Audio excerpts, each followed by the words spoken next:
out of my house. Take your kid and don't come back. That night, when he slammed the door and told her to leave, he thought he was ending her story. He didn't realize he was sending her straight to the one place that would change everything. And what she discovered there would make everyone regret underestimating her. My name is Lauren Hayes. I'm 36 years old, and until that morning, I thought I understood my place in my family. I was the quieter one, the dependable one, the one who stayed. I sat in a polished conference room in downtown Chicago, the kind with glass walls and a view that made everything feel expensive and distant. My hands rested on the table, but my fingers kept moving, restless. Next to me sat my daughter, Mia. Mia is 10 small for her age, with long dark brown hair. She always tucks behind her ears when she's nervous. She has wide, observant eyes that miss nothing, too much like me. That morning, her fingers wrapped tightly around mine. She didn't say anything, but I could feel the tension in her grip. Across the table sat my sister, Vanessa Hayes. Vanessa is 40, tall and striking, always perfectly put together, sharp cheekbones, blonde hair styled like she walked out of a magazine.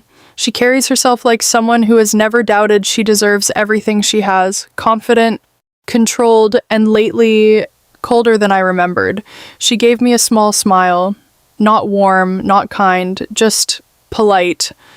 Next to her was the family lawyer, Mr. Alden Brooks, a man in his early 60s, silver hair neatly combed, thin-framed glasses resting low on his nose. He had the calm, practiced tone of someone who had delivered life-changing news many times before and learned not to feel it. He opened the folder slowly. "Thank you all for coming," he said. The room went quiet. I felt Mia squeeze my hand. Mr. Brooks adjusted his glasses and looked down at the document. "And your father was very intentional," he said carefully. Something about the way he said it made my chest tighten. Vanessa leaned forward slightly, already expectant. Then he began. "The Hayes Logistics Corporation, including all operational assets, contracts, and properties, will be transferred in full to Vanessa Hayes." Vanessa didn't react immediately, but I saw it, that flicker in her eyes. Victory. She exhaled slowly, almost like she had been holding that breath for years. Then Mr. Brooks continued, "And to Lauren Hayes," I straightened. "The property located on West Industrial Avenue, commonly known as the Hayes Storage Warehouse, will be transferred in full." Silence. For a moment, I thought I misheard him. The warehouse, the old abandoned storage facility on the outskirts of the city. I blinked. Mia looked up at me, confused. Vanessa tilted her head slightly. "Oh," she said softly. That was all, but it said everything. I forced a small nod, like I understood, like this made sense. Inside, something felt off, not anger, not yet. Just a quiet question I couldn't answer. "Why?" Mr. Brooks closed the folder. "That concludes the reading." And just like that, everything changed. The drive home felt longer than usual. Chicago's skyline faded behind me as silence filled the car. Mia sat in the back seat, quiet, staring out the window, her small hands folded tightly in her lap. I kept both hands on the wheel, trying to steady my breathing, trying to make sense of what had just happened. When I opened the front door, Eric was already home. Eric Hayes, 38, tall, with a broad build that once made me feel safe, now only made him seem imposing. His dark hair was slightly messy, his jaw tense. He used to be charming, confident, persuasive, the kind of man who could walk into a room and own it, but over the past year something had shifted. Stress, pressure, and something else he never talked about. "Well?" he asked, not even looking up from his phone at first. "How bad was it?" I hesitated. Vanessa got the company." That got his attention. "And you?" "The warehouse." He let out a short laugh. Not disbelief, not surprise, mockery. "A warehouse?" he repeated, shaking his head as he stood up. "That's it? That's what your father left you?" Mia stepped closer to me, her fingers brushing against my arm. "It's still property," I said quietly. Eric scoffed, pacing now. "Do you even hear yourself? You don't know the first thing about business, Lauren. You never did." His words stung more than I expected, because once I had, before Mia, before I stepped back, before I chose this life. "I helped you build your business," I said, my voice barely steady. He stopped and turned to me, eyes sharp. No, you supported me. That's different. The room felt smaller, then he said it. You're nothing without me. Mia flinched. I saw it, and something inside me cracked. Eric ran a hand through his hair, exhaling sharply. I can't do this anymore. I'm already dealing with enough.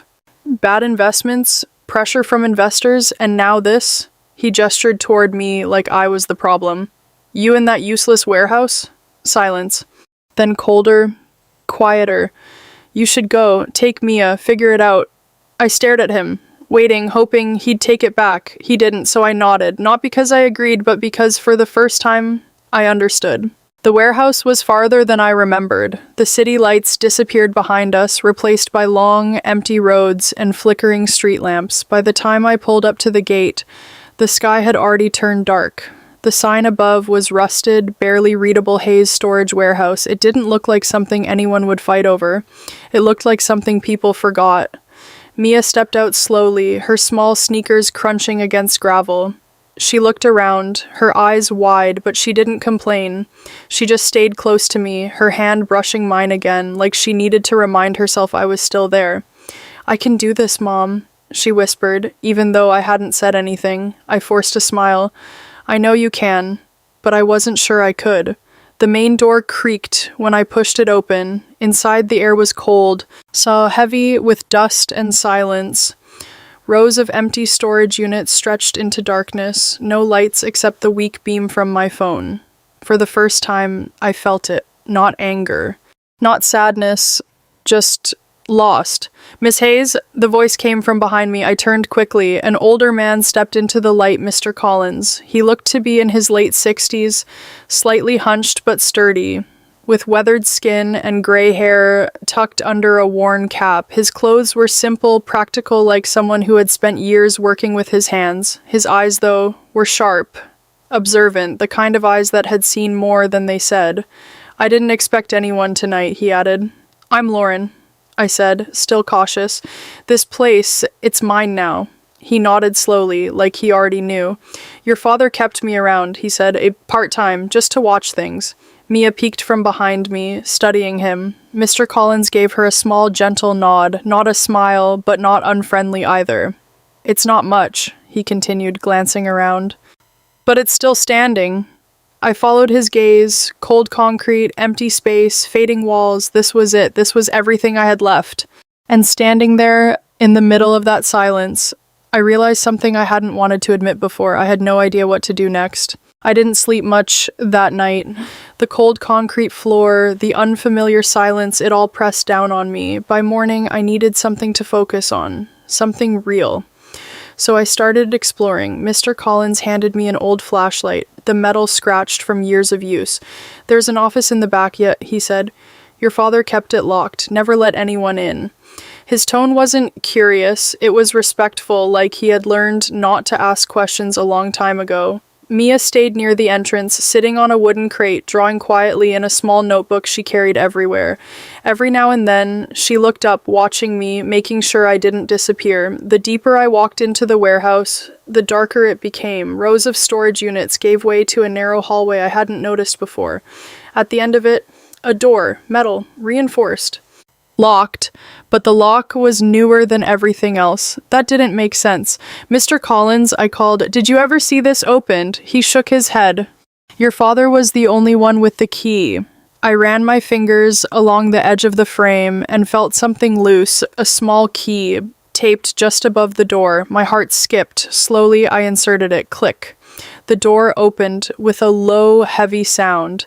Inside, the air felt different, cleaner, preserved. A desk, filing cabinets, a rolled-up map on the table. I stepped closer and opened it. My breath caught. A detailed city planning map spread across the surface roads, zones, development lines, and right in the center, marked in bold, this warehouse. I frowned, scanning the notes. Tech corridor expansion. I didn't understand yet, but I could feel it. This wasn't random. I opened the drawers. Inside were neatly organized envelopes, each labeled. I pulled one out. Offer letters, multiple, different companies, different dates. All asking to buy this property. My hands tightened. Why would anyone want this place? Then I saw it. A small note, handwritten. My father's handwriting. Not yet. Timing is everything. I stared at those words, and for the first time since the will, I felt something shift. Maybe this wasn't a mistake. I didn't want to believe it blindly. A map and a note weren't enough, so that morning I made calls. City planning offices, public records. It took time, transfers, and patience, but eventually I got confirmation. The tech corridor expansion was real, approved, moving forward, and my warehouse sat right in the center of it. My hands trembled slightly as I ended the call. This wasn't just land, this was leverage. But I didn't have long to process it. Vanessa called that afternoon. Her voice was calm, smooth, too smooth. "Lauren, I think we need to revisit the will," she said. "It's only fair we discuss a more balanced distribution." "Fair?" I almost laughed. "I'm not interested," I replied. A pause, then colder. "You might want to reconsider. I've already spoken to my attorney." Of course she had. 2 days later, I met him. Daniel Reeves, early 40s, tall and lean, with sharp features and a perfectly tailored suit. His presence was controlled, calculated, the kind of lawyer who didn't raise his voice because he never needed to. His reputation, as he made clear, was built on winning. "My client believes there are grounds to challenge the will," he said evenly. I met his gaze. My father was very intentional. For the first time, he hesitated, but the pressure didn't stop there. That evening, Eric showed up. Same confident posture, same familiar face, but now with something new underneath. Need. "I heard about the land," he said, stepping closer. "Lauren, we can fix this. I can help you handle it." I studied him. This wasn't about me. It never was. "I don't need your help," I said. Behind me, Mr. Collins cleared his throat. "Your father turned down offers before," he said quietly. "Big ones. Bigger than anything I'd ever seen." I looked at him. "Why?" I asked. He shrugged slightly, said it wasn't time. I exhaled slowly. Now I understood, and suddenly everyone else did too. The call came earlier than I expected. I was sitting at a makeshift table inside the warehouse office when my phone rang. Unknown number. I hesitated for a second, then answered. "This is Victor Hale from Novacore Technologies." His voice was smooth, controlled, the kind that didn't waste time. Victor sounded like a man in his mid-40s, calm, precise, used to making decisions that moved millions. When he arrived later that day, he matched the voice exactly. Tall, lean, dark suit, sharp eyes that scanned everything in seconds. A strategist. "We've been trying to reach the previous owner," he said, extending his hand. "Your father was difficult to convince." "I'm not him," I replied. He smiled slightly. "That's what we're hoping." We walked the property together. He didn't comment on the dust or the emptiness. He looked at access roads, all surrounding land, distance to the highway, not what it was, but what it could become. Back inside, he placed a folder in front of me. "I'll be direct," he said. "We want to acquire this property immediately." I opened it. The number inside made my breath catch. It was more money than I had ever seen in one place. More than enough to walk away, to start over. For a moment, I almost said yes, but then I remembered the note. Timing is everything. "I'll need time," I said, closing the folder. Victor studied me, then nodded once. "Good. That means you're thinking long term." After he left, I sat there in silence. Across the room, Mia was drawing. She had found a piece of cardboard and was sketching with colored pencils. "What are you drawing?" I asked. She held it up. A bright building, windows, trees. "Our new home," she said softly. Something inside me shifted again. Not survival. Something bigger. That evening, Eric called. "I heard about the offer," he said quickly. "Lauren, listen to me. You don't understand deals like this. Let me handle it." But I didn't answer right away, then calmly. "No," for the first time. I meant it. I chose the restaurant carefully. Not too expensive, not too casual, just enough to make a point. Neutral ground. Control. Vanessa arrived first, dressed exactly as expected. Elegant, composed, flawless. But tonight, there was tension beneath it. Her eyes scanned me differently now. Not dismissive anymore. Curious, calculating. Eric came next, same confident walk, but forced. His shoulders slightly stiff, his smile too quick. He tried to meet my eyes, like we were still on the same side. We weren't. "Lauren," he said, pulling out a chair for me. "You look good." I didn't respond. We sat, ordered, small talk that meant nothing. Then I placed the folder on the table. "What's this?" Vanessa asked. "An offer," I said calmly. "For the warehouse?" Eric let out a short laugh. Lauren, come on! Open it. Vanessa reached for the papers first. And her fingers moved quickly at first, then slowed. Her expression changed completely. What is this? She whispered. Eric leaned in, scanning the number. Silence, real silence. His mouth opened slightly, then closed again. That's not real, he said, but his voice lacked conviction. It is, I replied, and that's just the first offer. Vanessa sat back, her composure cracking for the first time. That's more than the company's annual valuation, she said, almost to herself. I watched them, not with anger, with clarity. Eric turned to me, his entire tone shifting, softer, careful. Lauren, we should talk about this strategically, together, now. I almost smiled. I already am, I said. Vanessa looked at me again, really looked this time. No pity, no superiority, just realization. You knew, she said quietly.